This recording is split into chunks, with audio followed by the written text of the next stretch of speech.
j'espère que vous allez bien, je suis trop contente de vous retrouver enfin dans une nouvelle vidéo, ça fait tellement longtemps que j'ai pas filmé, ça m'a trop manqué, j'ai trop de choses à vous raconter, mais du coup aujourd'hui je reviens avec un sujet que j'ai jamais abordé en fait sur ma chaîne, mais qui je pense peut aider pas mal de monde, donc c'est parti, let's go!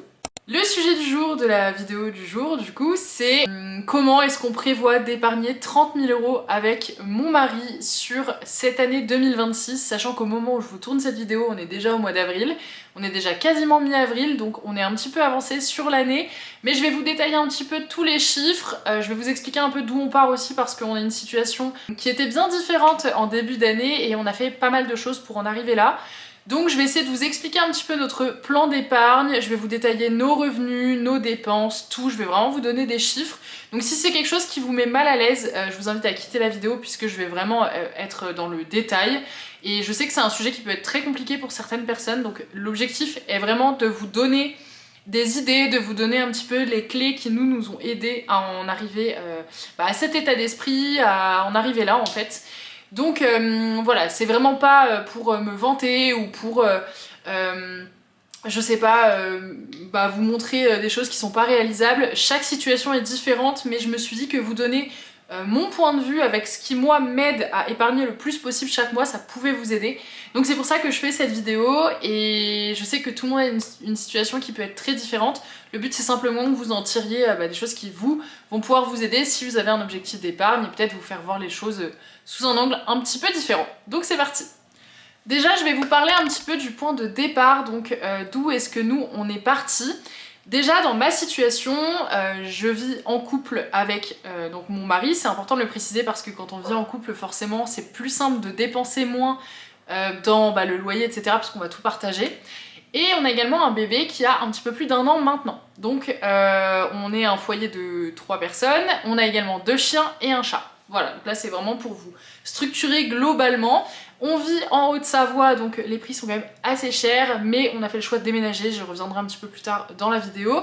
On vit actuellement dans un 64 mètres carrés à 15 minutes d'Annecy, donc on est très bien situé, donc forcément le loyer peut aussi augmenter. Mais pareil, je vous détaillerai un petit peu ça après parce qu'on a une situation un petit peu particulière dans cet appartement. Et en gros, pour vous expliquer un petit peu la situation, elle a changé en début d'année puisqu'on a décidé de faire des choix un peu différents de ce qu'on faisait depuis 2 ans. Je vais repartir d'il y a 2 ans puisque on a emménagé, même 3 ans, on a emménagé en Haute-Savoie il y a 3 ans. Avant ça, moi j'étais étudiante et Valentin travaillait, mais on est arrivé ici, on a vraiment tout reconstruit ici. Et ce qui s'est passé, c'est qu'il y a 3 ans, Valentin a eu une opportunité de travail. Moi j'étais déjà à mon compte, je suis à mon compte depuis 4 ans maintenant. J'étais déjà à mon compte en tant que coach sportif, donc je le suis depuis et je le suis toujours. Et Valentin, lui, avait une opportunité de travail qui finalement en fait n'a pas abouti à quelque chose de durable puisque son entreprise a fermé pour raisons économiques. Donc il s'est retrouvé au chômage il y a un peu plus de 2 ans. C'était en décembre 2023, c'est ça, donc il y a un peu plus de 2 ans maintenant. Et on avait en fait pour objectif de concevoir un enfant. Donc à ce moment-là, on avait notre mariage qui arrivait sur l'été suivant, donc l'été 2024, donc on savait qu'on voulait un enfant après le mariage. Bon, finalement je suis tombée enceinte au mois d'avril 2024, donc juste avant mon mariage. J'ai accouché au mois de janvier 2025. Et du coup, ce qui s'est passé pendant ce laps de temps-là, c'est que Valentin a essayé de créer son entreprise, donc il n'avait pas de revenus, si ce n'est un peu de chômage, mais il n'avait pas vraiment de revenus sur toute l'année 2024 du coup, et 2025. Donc pendant 2 ans, on a vécu principalement sur mes revenus à moi. Il avait un peu de chômage au départ, pendant quelques mois il me semble, à hauteur de 1 800 € par mois, ce qui était énorme, mais ça va pas durer longtemps. Donc ensuite on a vécu principalement sur mes revenus, sachant que moi j'ai été enceinte de avril 2024 jusqu'à janvier 2025, j'ai accouché de mon petit loulou. Et ensuite j'étais en postpartum, donc j'ai eu un petit peu de congé maternité puisque je suis en société, j'ai mon entreprise, mais voilà, en fait les revenus venaient principalement de mon côté, évidemment grâce à Valentin, puisque sans lui je n'aurais jamais pu travailler en m'occupant de mon fils en même temps, ça aurait été impossible. Donc voilà, c'était vraiment comme un commun accord, mais c'est pour que vous compreniez un peu la situation. On a vécu 2 ans sur mes revenus principalement, et du coup on épargnait 0. Voilà, c'est là où je voulais en venir, c'est qu'on n'épargnait rien du tout, on avait autant d'argent qui sortait tous les mois que d'argent qui rentrait. On n'avait pas un mode de vie très élevé forcément vu qu'on était que sur mon salaire qui était autour de, si je dis pas de bêtises, en 2024 3000 € par mois et en 2025 2000 € par mois. Donc ce qui est très bien, mais simplement bah, on vivait avec 2000 € par mois en 2025. Donc on n'a pas pu épargner en fait. On avait un logement qui nous comptait plus de 1000 € par mois de loyer, on était à 1075 € très précisément. On avait environ 300 € d'électricité par mois. Donc en fait entre ça, les courses, les lecs et puis bah, après la vie au quotidien, on sortait pas beaucoup, vous vous en doutez, mais voilà. On atteignait très vite ces 2000 € par mois.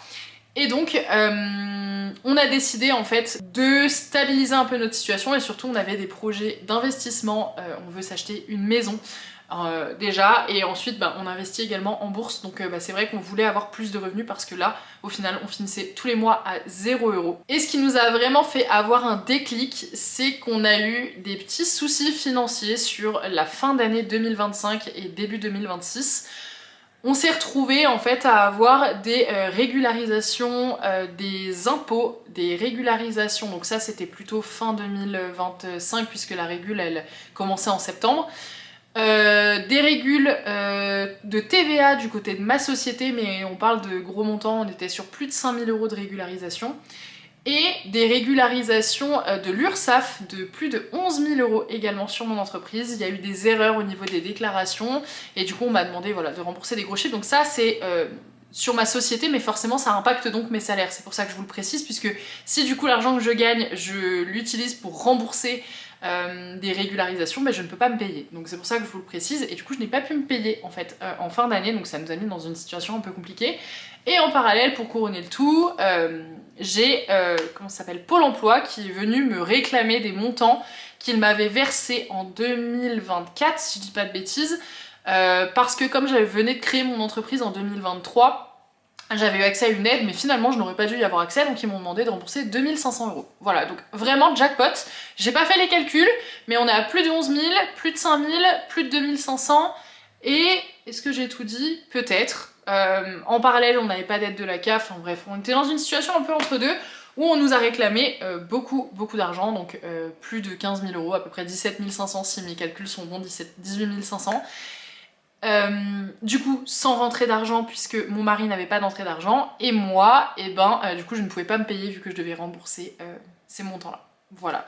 Donc c'est pour vous faire un petit peu un état des lieux. En l'espace de même pas 3 mois, on nous a demandé de rembourser environ 18 500 € et on n'avait pas de revenus. Et pas d'argent de côté. Voilà. Donc c'est vrai que c'est quelque chose qui nous a mis dans une situation de stress intense puisque je pense qu'on aurait été que tous les deux. On se serait dit...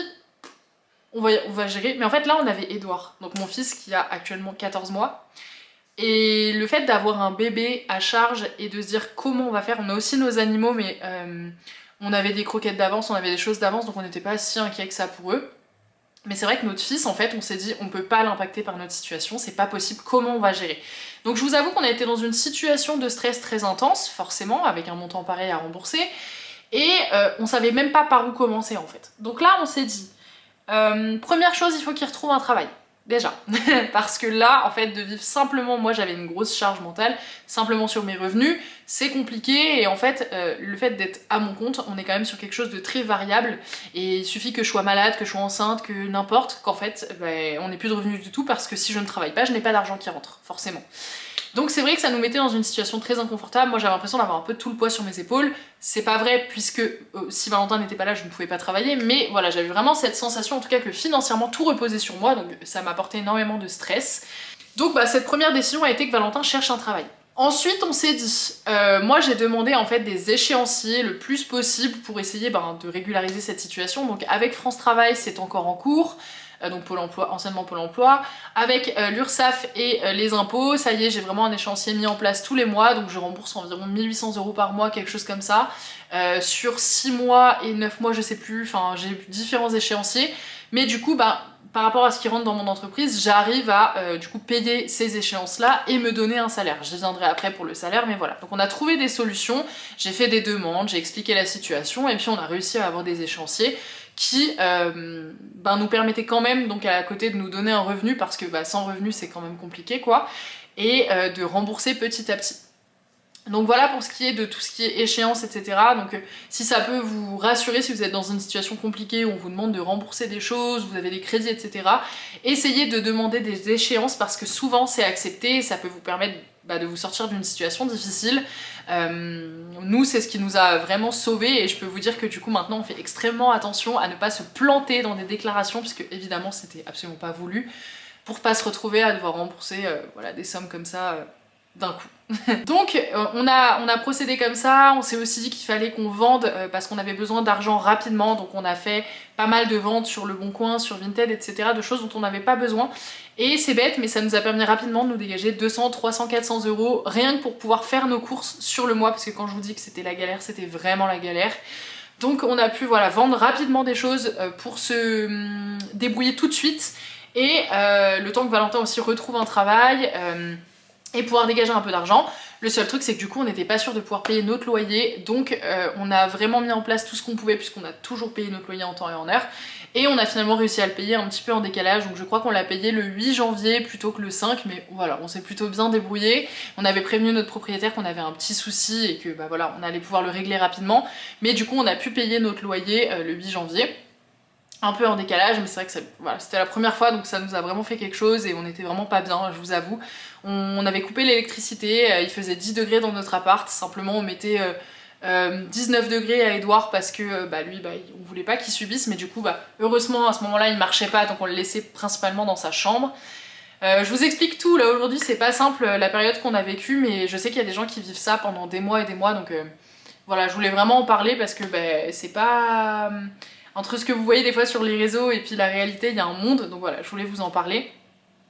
Bref, ça a été une période pas facile pour nous et donc on a vraiment en fait essayé de tout mettre en place et de changer notre état d'esprit, de changer notre façon de consommer en fait pour ne plus jamais se retrouver dans cette situation-là et surtout pour s'en sortir et aller vers nos objectifs. En fait, ça nous a mis une claque et du coup on s'est dit non là c'est pas possible, il faut qu'on change. Ok, du coup maintenant je vais vous détailler un petit peu nos revenus, je pense que c'est ça qui vous intéresse, sachant que je ne pense pas que nous soyons le type de couple classique, c'est-à-dire que moi je suis 100% à mon compte, Valentin a maintenant un emploi en CDI avec un revenu fixe et on a également une entreprise de bijoux tous les deux. Donc voilà, c'est un petit peu décousu, mais je vais essayer d'être la plus claire et concise possible, sachant que j'ai un petit tableau Google Sheet que j'ai acheté sur le compte de Mûre et Noisette, que j'adore d'ailleurs, elle m'a énormément aidé dans cette démarche justement. Donc je vous mettrai le arrobase de son compte pour que vous puissiez retrouver ce tableau si jamais. Donc j'ai acheté ce tableau et en fait ça me permet de suivre vraiment mes entrées d'argent, mes sorties, de prévoir mon budget et c'est ça qui a tout changé. Du coup j'ai fait un petit peu un état des lieux de nos revenus, donc je vais suivre un petit peu tout ce que j'ai dans mon tableau pour vous faire le point aujourd'hui. Donc déjà au niveau de nos revenus, je vais commencer par Valentin, ce qui est le plus simple. Lui, il a un revenu de 45 000 euros brut annuel, ce qui nous ramène à environ 2700 euros net par mois.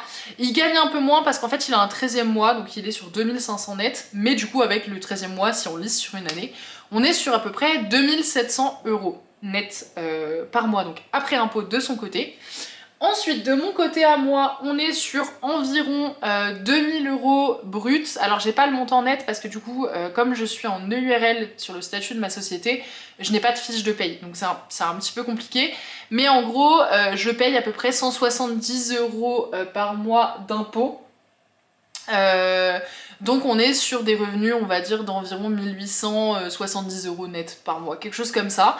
J'ai vraiment pas le montant exact. Non.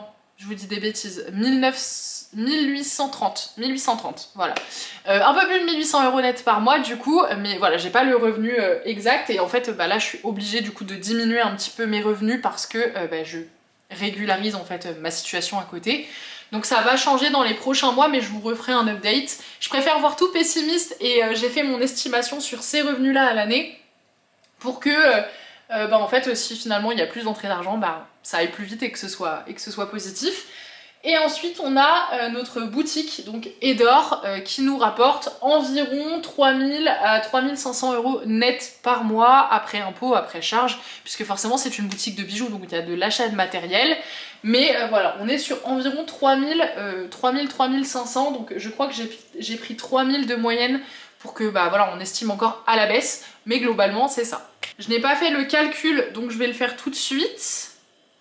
Pour ce qui est de nos revenus, donc pour Valentin je vais mettre 2700, pour moi je vais mettre 1830, plus les 3000 de la boutique, on est sur environ 7500, j'arrondis.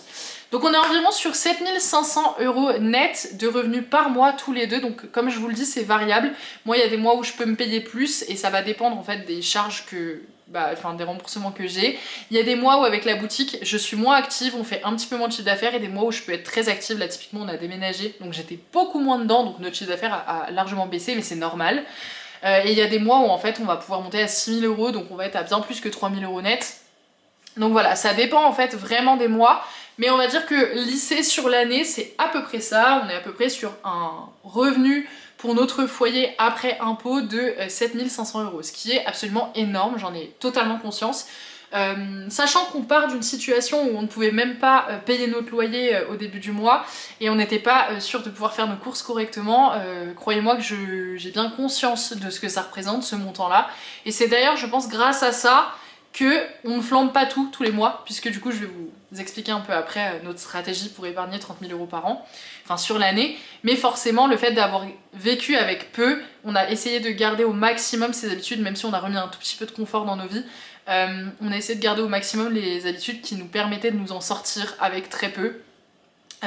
Entre guillemets 2000 € pour le foyer, voire plus rien à la fin. Maintenant que je vous ai détaillé un petit peu nos revenus et que vous voyez un petit peu d'où ça provient, je vais vous expliquer un petit peu comment on gère nos dépenses, comment on budgétise le mois, comment on voit les choses. Je vous ferai une autre vidéo sur un petit peu mes conseils pour moins dépenser, pour trouver des alternatives, etc. Donc ça fera vraiment l'objet d'une autre vidéo parce que ce serait beaucoup trop long sinon cette vidéo. Mais globalement là je vais vous détailler un petit peu notre budget mensuel. Donc je vais prendre mon petit ordinateur, comme ça je vais avoir vraiment le détail de ce qu'on paye, sachant que, je le précise dès maintenant, il y a aussi des choses que je peux payer en entreprise, puisque grâce à ma société il y a des choses que je peux déduire. Typiquement ma voiture par exemple je ne la paye pas, c'est une location en société, donc je ne paye pas de voiture, enfin c'est ma boîte qui paye du coup mais c'est pas moi.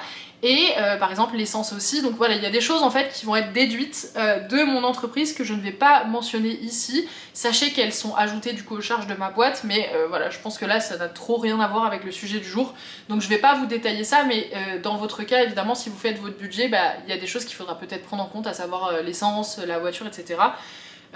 Que moi je vais pas vous donner ici. Donc du coup, on a un loyer actuellement qui est de 950 € par mois avec les charges, donc ça change pas mal du loyer qu'on avait précédemment puisqu'on était à 1075 comme je vous le disais et qu'on avait minimum 300 € d'électricité à payer par mois. Là on est plutôt sur un montant d'électricité et de gaz estimé à 125 €, mais je pense que ça va descendre, c'est juste que on vient d'emménager donc on nous a fait une estimation, mais ensuite une fois qu'on verra le réel montant on pourra demander une régularisation à la baisse, donc je pense que c'est ce qu'on va faire puisqu'on nous a mis 100 € d'électricité alors que on utilise très peu et que nos chauffages ne sont même pas à l'électricité, donc on est plutôt sur 1 € par jour, donc vous voyez entre 1 et 2 € par jour, donc je pense qu'on va passer de 100 à environ 60. Et ensuite on a un contrat gaz à 17 € pour le chauffage, mais les chauffages sont tout le temps éteints, donc on va juste payer le contrat je pense de 17 € par mois, on n'aura pas trop le choix. Mais voilà, donc ça va un petit peu descendre. De toute façon je vous referai je pense un update dans 3 mois pour vous dire un petit peu où on en est au niveau de l'épargne, au niveau des dépenses, etc. Ensuite on a notre box internet qu'on paye 15 € puisque c'est une box à 30 € à la base, mais la moitié est prise en charge par mon entreprise puisque je l'utilise pour le travail 7 jours sur 7, donc la moitié est déduite par l'entreprise. Au niveau des impôts, j'avais notifié 170, mais du coup on va les retirer, moi je les note parce que je les prends en compte vu que c'est un débit que j'ai chaque mois sur mon compte. Ce n'est pas prélevé à la source pour moi, mais voilà, en gros on va les enlever parce que gardez en tête le 7500 € de revenus et ne comptez pas les impôts puisque du coup je les ai déjà déduits. Ensuite l'eau, j'ai budgétisé 44 € par mois, c'est ce que je payais dans mon ancien appartement, mais pour le coup je n'ai pas encore eu ma facture d'eau, donc je ne peux pas vous dire pour le moment, mais j'ai budgétisé à 44 € par mois, et pour mon assurance habitation on est à 10 € par mois. Voilà, donc globalement pour ce qui est du coup de la voiture et de mon forfait téléphonique, c'est mon entreprise qui paye puisque j'utilise ça à 100% pour le travail et très peu en perso, mais en vrai c'est 7 sur 7 pour le boulot. Donc voilà, ces charges là elles passent sur mon entreprise. Donc ça nous amène à des dépenses fixes de 1327,99, c'est très précis, euros par mois. On va dire que c'est 1328 euros du coup par mois, donc de dépenses fixes entre le loyer, l'électricité, etc., etc. Ensuite, on va avoir tout ce qui va être dépenses variables. Donc là, on va avoir notre budget course. En général, notre budget course, il est d'à peu près 350 à 400 euros par mois pour notre foyer de 3, mais je prends aussi en compte du coup ce qu'on achète pour nos chats et notre chat et nos chiens. Donc les croquettes, et on leur ajoute aussi du poulet en général. Avant on faisait full viande, mais en fait pour des raisons d'organisation, de déplacement et aussi financière, on fait moitié croquettes, moitié viande. Donc dans les courses je compte voilà, tout ce qui est aussi pour mes animaux. Du coup on est sur un budget d'environ 350 euros par mois. Entre 350 et 400, tout simplement parce qu'on a une enveloppe course de 200 et qu'on a une carte ticket restaurant sur laquelle on a environ 175 euros par mois. Donc ça varie un petit peu. Mais l'idée c'est que cette carte de ticket resto elle est utilisée tous les mois de 175 et ensuite on a les courses d'environ 200, donc ça nous amène à voilà, 375, je fais une moyenne, mais entre 350 et 400 euros par mois de courses. Ensuite, pour tout ce qui est sortie, on budgétise 150 euros pour le mois. Si on les utilise totalement, et ben voilà, tant pis, enfin c'est fait pour. Et si on ne les utilise pas, on les garde pour le mois suivant et on réajuste de sorte à avoir encore 150. Donc on n'ajoute pas en fait le montant du mois précédent, c'est juste que s'il nous restait 20 euros, on va ajouter 130 pour être à 150 le mois suivant pour notre enveloppe sortie. Donc on fait pas beaucoup de sorties, c'est pour ça que l'enveloppe est pas très grande, c'est-à-dire que comme on est seul avec Edouard, on va pas au cinéma, on fait pas ce genre de choses. On se fait plutôt des petits restos ou alors des too good to go de temps en temps. Et c'est surtout ça en fait qui va compter pour nos sorties. Mais sinon, voilà, ça va représenter en général un resto dans le mois et ensuite des petites choses, un petit café, une petite pâtisserie, un too good to go, enfin voilà. Donc à peu près 150 euros par mois. Vêtements, j'ai budgétisé 0 ce mois-ci, mais peut-être que je vais devoir revoir un petit peu l'enveloppe vêtements, on va voir, parce que moi je vais peut-être m'en sortir à peu près, mais il faudrait que je me rachète quelques trucs, je vous avoue. Mais surtout Edouard en fait, finalement il fait très chaud et ce que j'avais prévu de dépenser plutôt en mai-juin, je pense que je vais devoir le dépenser en avril. Bon bref, pour l'instant j'ai budgétisé 0, mais peut-être que je mettrai un petit budget, je vais voir. J'ai aussi la chance de pouvoir travailler parfois avec des marques de vêtements et du coup de ne pas payer les vêtements puisque c'est du gifting de la part des marques. Donc voilà, je verrai si je réajuste ou non. Pour la maison j'avais budgétisé 100 euros, on a déjà dépensé 97, mais en fait normalement je n'ai pas un budget maison tous les mois. Tout ce qui est produits ménagers etc, ça fait partie de mes courses puisque je fais mes produits ménagers toute seule avec du vinaigre etc.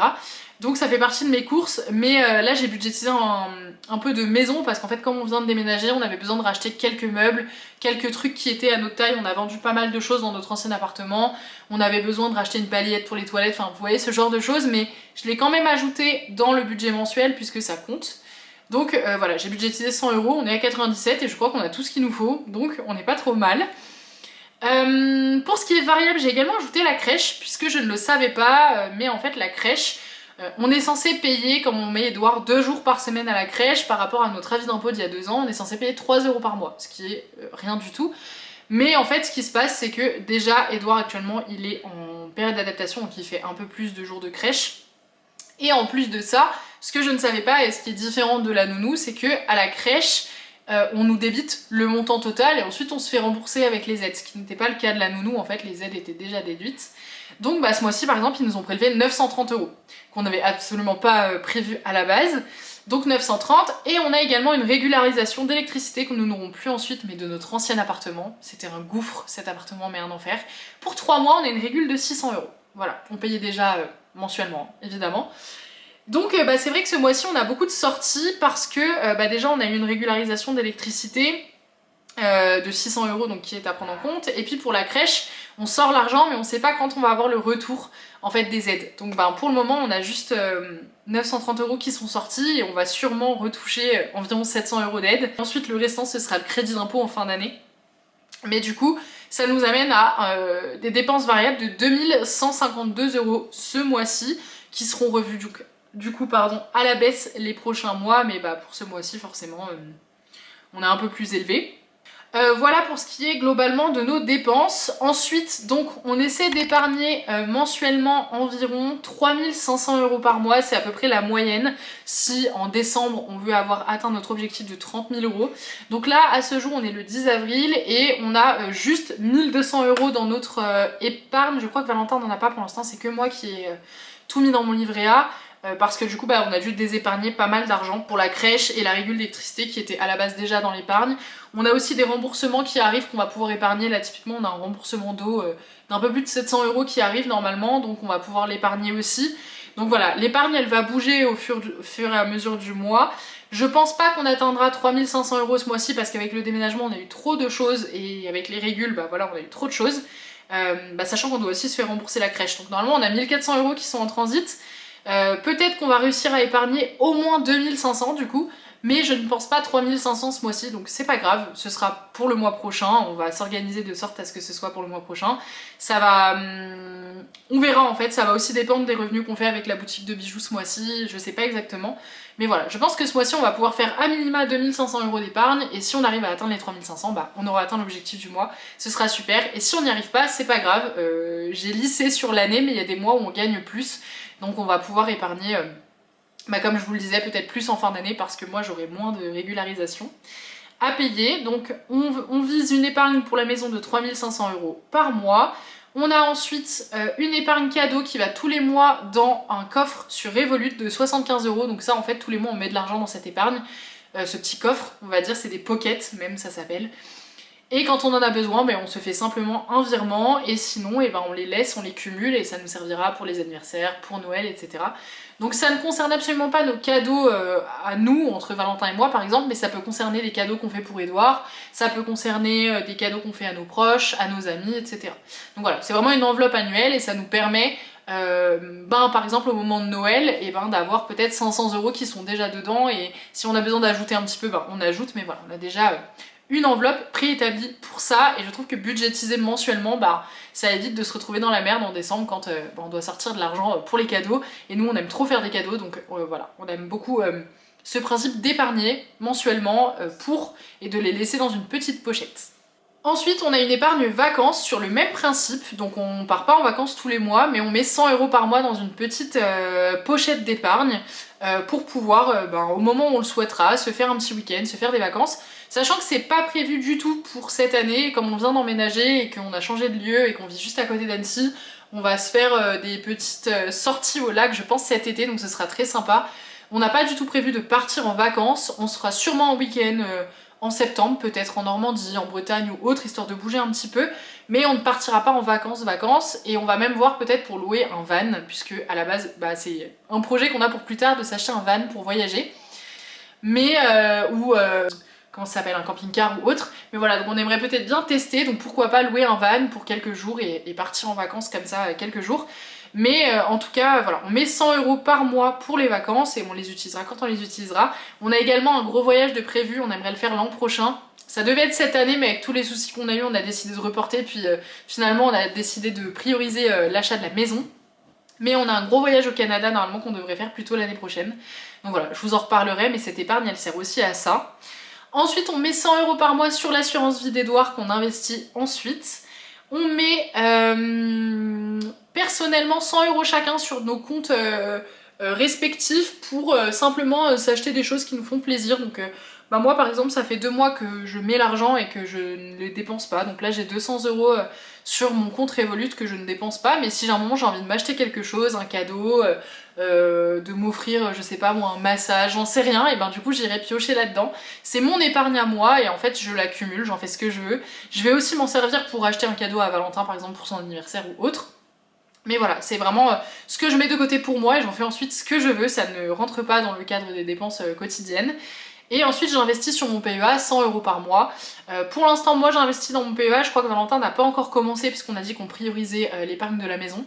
Donc moi j'ai 200 € sur mon PEA actuellement. Voilà, j'ai commencé le mois dernier donc c'est vraiment tout récent, mais je me suis dit qu'il fallait bien commencer à un moment donné, donc tous les mois j'envoie 100 €, je peux pas forcément les investir à chaque fois parce que parfois il faut une enveloppe minimum, mais je mets 100 € sur mon PEA tous les mois et ensuite dès que je peux je les investis. Et je vais essayer de motiver Valentin pour qu'il commence aussi puisque je pense qu'on va pouvoir le faire normalement dès ce mois-ci, quitte à épargner un tout petit peu moins pour la maison, mais C'est vrai que c'est important puisque bah, y a le principe de l'effet cumulé et... Romy, tu te secoues. C'est vrai que c'est important de commencer rapidement à mettre sur son PEA et à investir en fait puisqu'il y a les intérêts composés et que du coup bah forcément plus tôt on commence et plus tôt on a des résultats. Voilà, je pense que du coup je vous ai tout détaillé sur la partie dépenses, donc je vais faire le petit calcul également. Donc en dépenses fixes, on est sur un total de 1327,99 €. En dépenses variables, on est sur 2152 €. Donc ça c'est ce qui est budgétisé, c'est le prévisionnel, ça peut un petit peu bouger au réel, mais globalement c'est à peu près ça. Et pour tout ce qui va être épargne, placement, vacances, enfin tout ce que je vous ai cité, on est sur 4075 €, donc ça nous fait un total de 7554 €. Voilà, sachant que je vous avais dit que nos revenus étaient d'environ 7500 €, donc c'est à peu près ça, là il y a 54 € qui se baladent, mais que je vais... répartir parce que comme je vous ai dit il y a de l'argent en fait là qui va rentrer et qui n'est pas encore placé, et ça c'est dans le cas où du coup on met 3500 € de côté pour la maison, mais je pense qu'on va plutôt mettre 2500. Mais globalement en fait nos besoins mensuels pour assurer notre mode de vie, assurer nos dépenses, etc.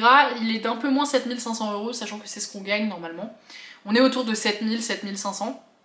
Mais là avec, c'est vrai qu'avec la crèche, la régule des legs, etc. voilà, ça nous a un petit peu fait varier.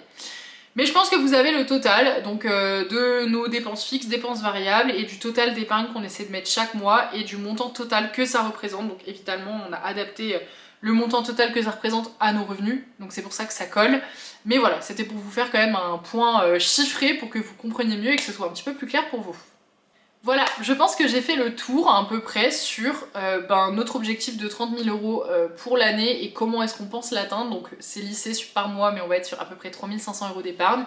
Vous avez tous mes postes de dépenses et comment on répartit notre budget. Évidemment, si jamais vous voulez plus d'infos détaillées sur comment est-ce qu'on organise concrètement notre budget en début de mois, mes conseils sur comment... ne pas vider son compte en banque dès que l'argent arrive, comment faire ses placements, comment faire ses virements, etc. pour être sûr de pouvoir mettre de côté. Je serais ravie de vous partager mes conseils, ce qui fonctionne pour moi. Évidemment, ça ne veut pas dire que ça fonctionnera exactement pareil pour vous, mais ça peut peut-être, encore une fois, vous permettre de voir les choses sous un autre angle et vous donner des idées.